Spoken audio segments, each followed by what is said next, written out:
Thank you, Claude. Very kind of you. I was just listening to all the soccer things, and I have to say, Arantxa, that was very painful. And to Claude, I will have to say the Dutch will meet you in the finals. So you can see which team I'm supporting. The other thing, when you mentioned the technology and when you were born, I was actually born well before you.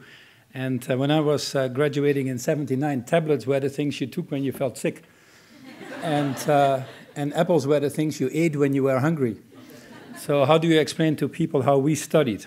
Anyway, thanks for the opportunity, but more importantly for what you're doing, because you're really putting in the next batch of leaders in a world that needs it more than ever. And Arantxa, who's obviously doing enormous work with the ITC, combining, as you heard her say, aid and trade, is more needed than ever. But it all depends on people, as he said, people like yourselves, to put your energy and enthusiasm for a greater cause than just your own. And I'll talk about that as well, because that's very important. You also mentioned the ITC started in 1964. That means you're 50 years old now, so that deserves a round of applause. Now, first of all, obviously, congratulations to you. That's a tremendous achievement. We all remember a few moments in life when we were born. Obviously, we remember that.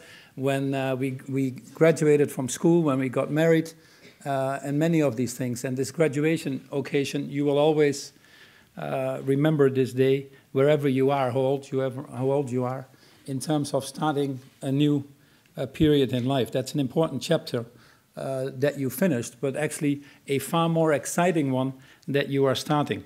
And I'm sure that as life progresses and you move on, that you will dip into this book of knowledge that you've given at this wonderful University of Geneva. And so use that to the fullest. Use that to the fullest. Not many people have that opportunity. I'll talk about that in a minute. But before I do that, let me just remind you of one thing, that none of you have done it alone. You all feel that you've studied day and night, that you've given up the occasional alcohol or the girlfriends or the boyfriends and all the other things. But frankly, you haven't done it alone. You're sitting here because others believed in you. You're sitting here because others gave you the financial support. You're sitting here because others put the interest of you ahead of their own. And I just want to take a moment to recognize not actually you all who wear the gowns and the caps, but I want to recognize your partners, your parents, your friends who are here, as well as the faculty members and teachers, because they did it.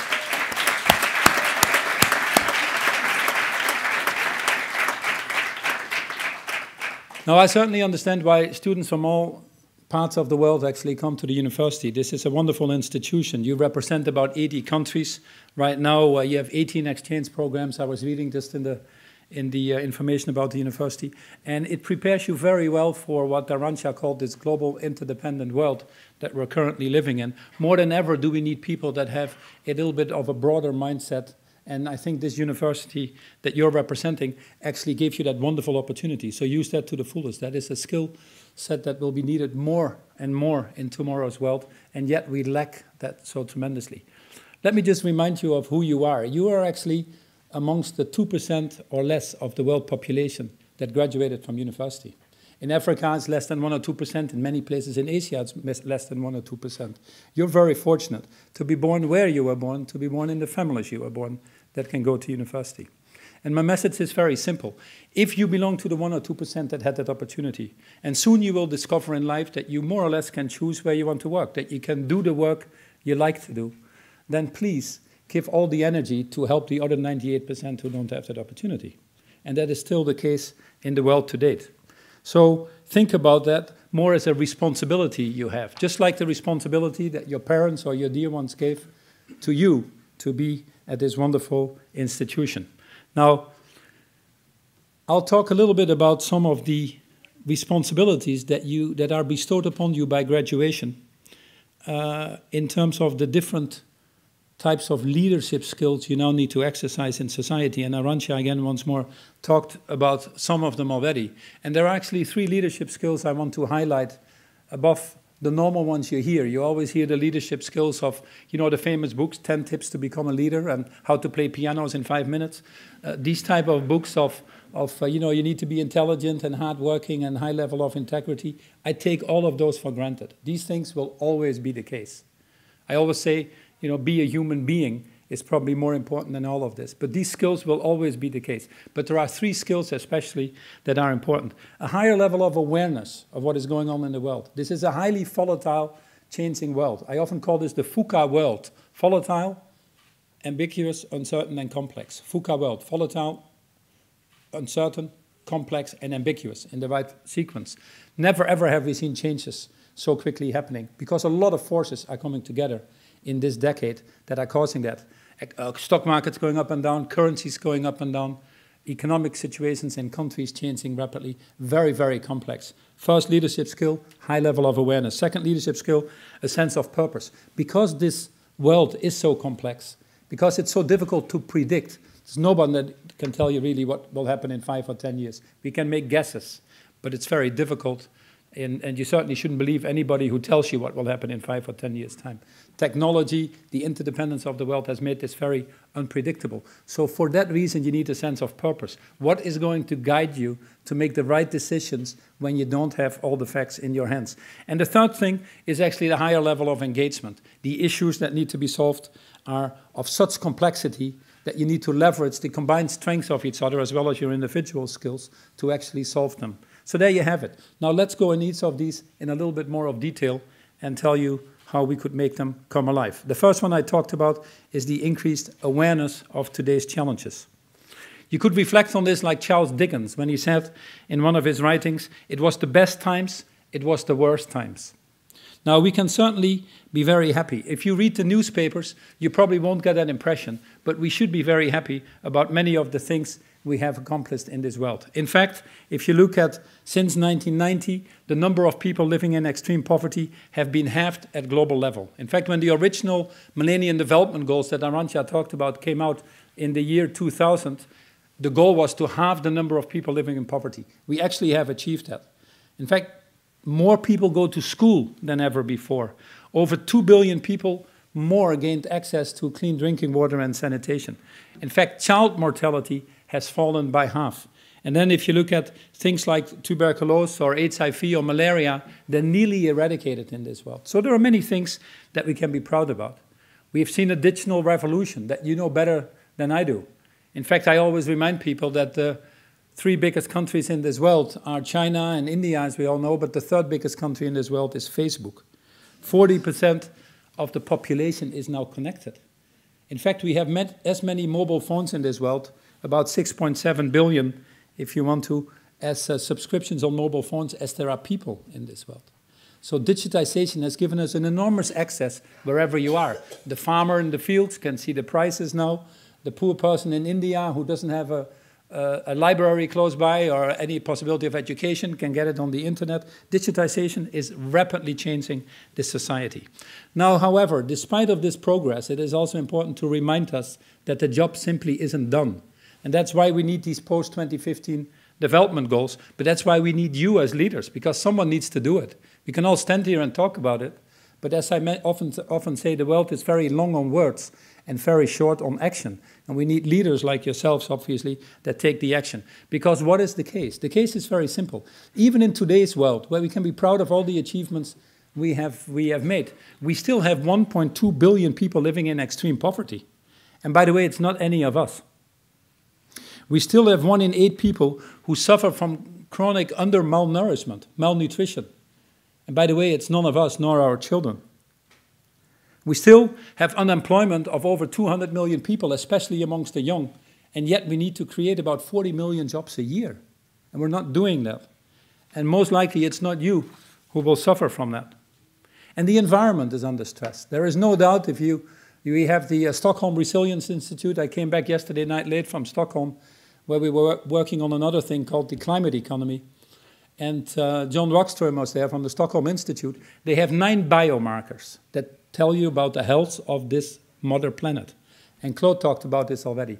Of these 9 biomarkers, 3 of them, climate change, nitrogen levels, and biodiversity, are already beyond the minimal acceptable levels of what we think for a world is needed to stay in equilibrium. We're living beyond our means. We're using more resources than this world can replenish. And this is before before another 2 billion people come into this world. Just to give you an idea, in the next 30 years, we need to produce as much incremental food to feed this world as we've done in the last 8,000 years. Don't people really understand what is happening out there? Nor is this a world that's in equilibrium in terms of who benefits and who doesn't. Oxfam, at the time of the World Economic Forum, published a study that said the richest 85 people in the world, 85, which are not more than you could put on a double-decker bus in London, where I spent a lot of my time. Just one double-decker bus of people has the same combined wealth as the bottom 3.5 billion people. It's also still a world where 760 million people go to bed hungry every night, not even knowing if they wake up the next morning. And in terms of resource use, you take the top 1.2 billion people, mainly living in US and in Europe, the 1.2 billion people, using 75% of the world's resources, whilst the bottom 1 billion people only use 1% of the world's resources. And what is obviously worse is they all aspire to live like the others that use the 75%. The numbers simply don't add up. Our system has provided enormous progress we can be proud of, but I think the crisis of 2007, 2008, the famous financial crisis that we called it, that subsequently became an economic or political crisis, has shown us that the system was not functioning because it came at too high a price. Enormous levels of government debt, enormous levels of private debt that many people will have to recuperate from for the rest of their lives. Enormous levels of overconsumption by a small group of people, and frankly leaving too many people behind. Now, you know better than I do that it's like a cancer in your body. Any system that is not in equilibrium with us, fellow citizens, or in equilibrium with Mother Earth, will ultimately be rejected. And that is exactly what you see happening around you. And the thing to snap out of that, obviously, is to create new economic models that need to be done with new leaders. It was President Kennedy who already said in 1961 that man holds in his mortal hands the power to abolish all forms of human poverty and also all forms of human lives, if it wishes to do so. This was 1961. Now, I'm an optimist. Don't misunderstand me. I believe, from the work I've done on the high-level panel for the post-2015 Millennium Development Goals, I believe more than anybody else that in the next 15 years, we do have this opportunity to irreversibly eradicate poverty. Irreversibly eradicate poverty in a more sustainable and equitable way. Now, don't you want to be part of that? The people before us, my generation, clearly haven't succeeded. Otherwise, we wouldn't have been in that situation. And if we do it in the next 15 years, then the people after us don't have to do it. So you could be the people, the generation that said we eradicated irreversibly the poverty in a more sustainable and equitable way. The 2% working for the 98%. But for that, obviously, we need leadership, and frankly, we need trees, and both are in short supply.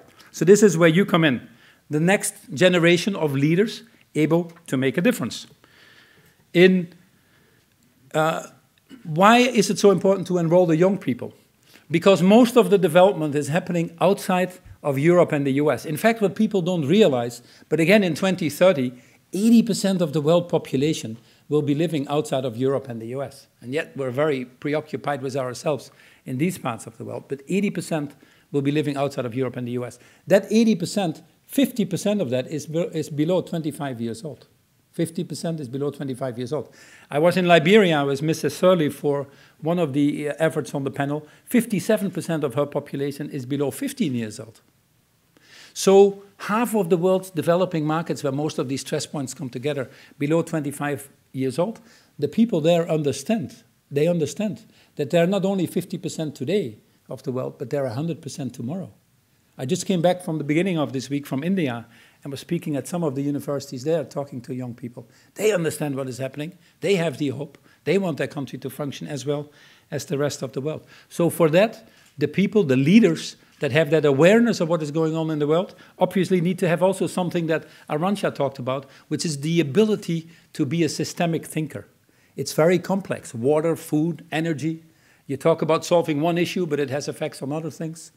If you feed people, what does that do with the sustainability? If you need sustainability, do we have enough water? If you need the water, what happens with the energy? It's a very complex world. The leaders of tomorrow are able to distill this complexity in some very simple action steps, and more importantly, obviously, make them happen.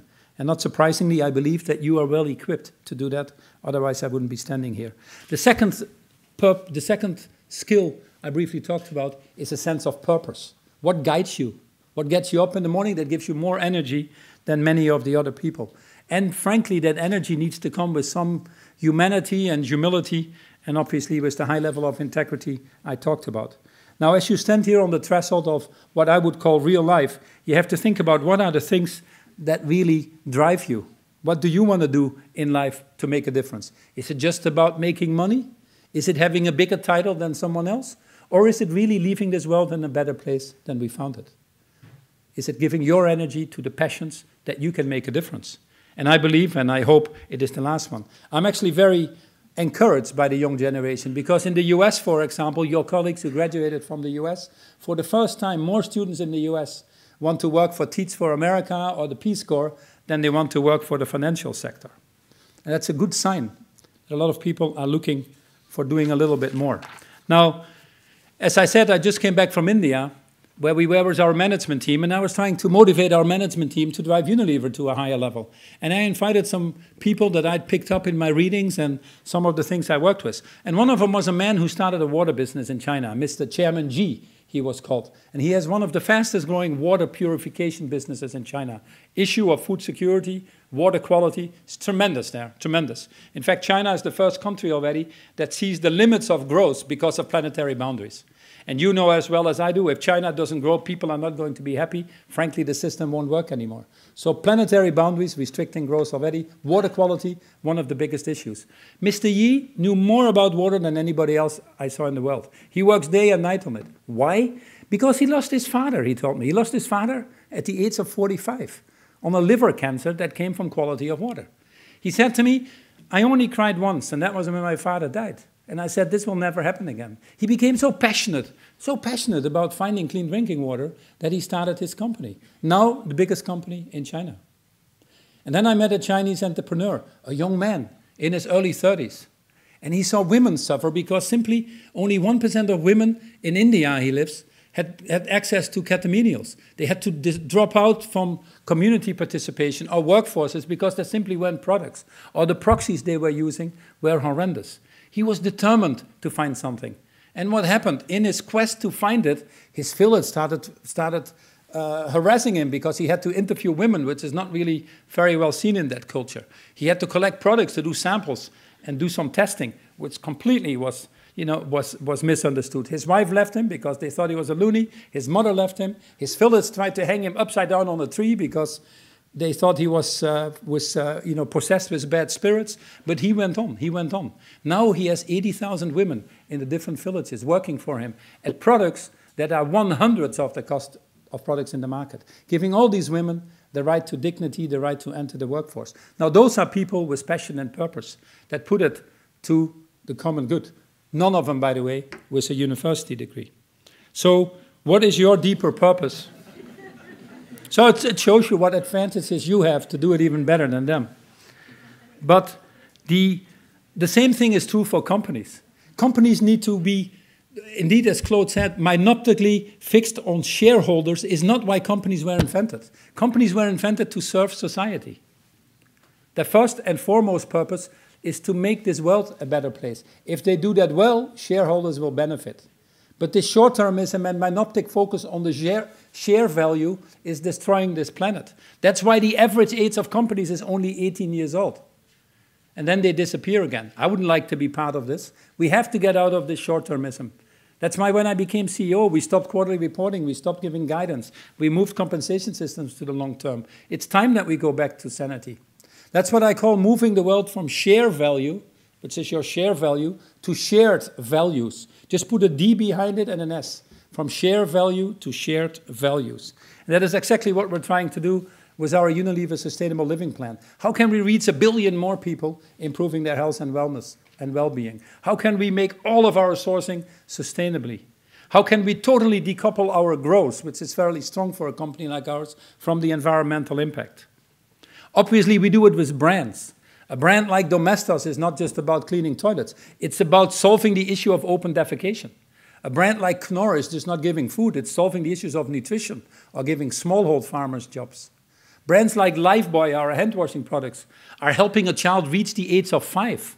Still 2 million children in this world don't make it to the age of 5 because of simple infectious diseases, pneumonia, diarrhea, that could be solved by simple acts of hand washing. So find your purpose.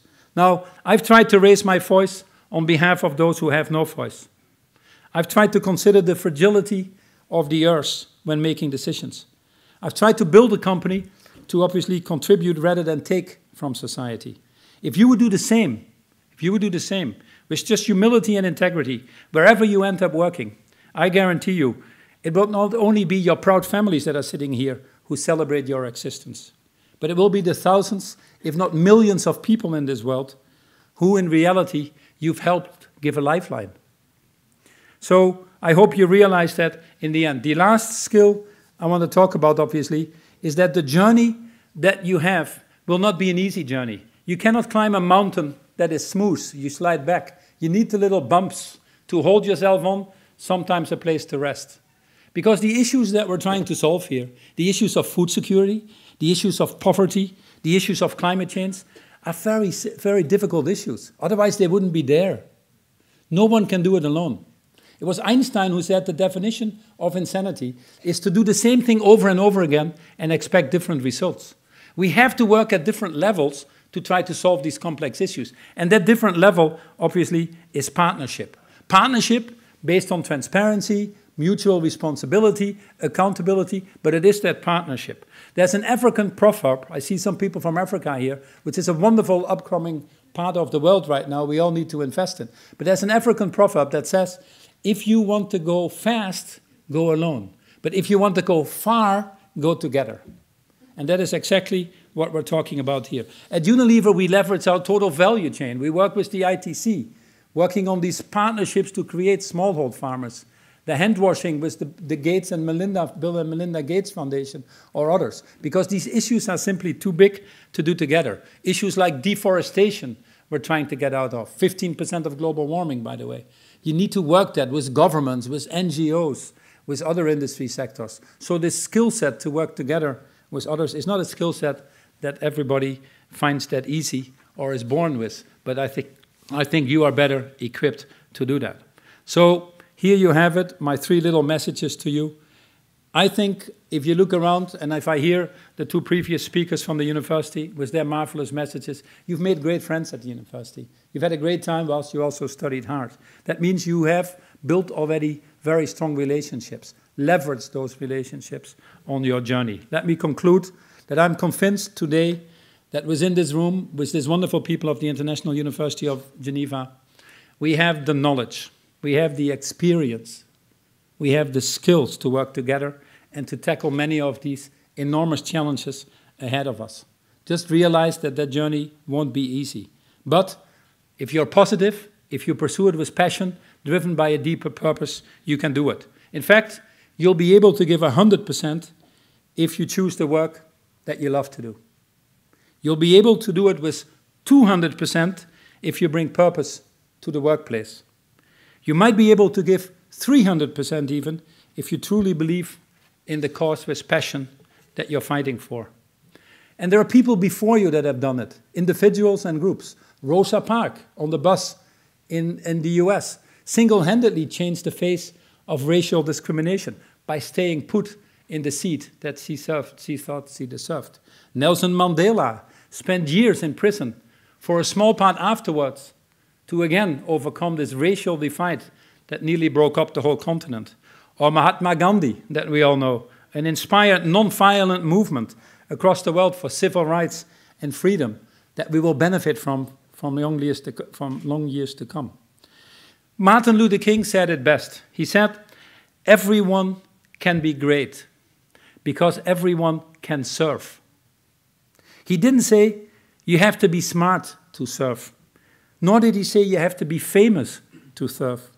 He also said, he didn't say you have to be rich to serve. What he simply said was, everybody can be great because everybody can serve.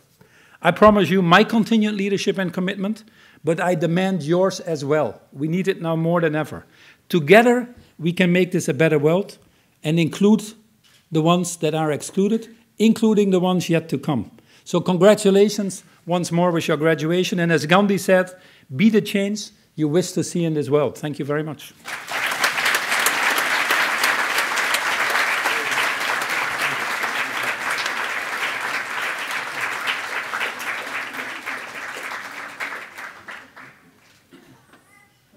So, Paul, many, many thanks for your wisdom, insight, what you have been sharing. I think it will resound with many of us, not just the students. And it's an honor for me to confer to you the degree of Doctor Honoris Causa in Letters from the International University in Geneva. Let us take a photo.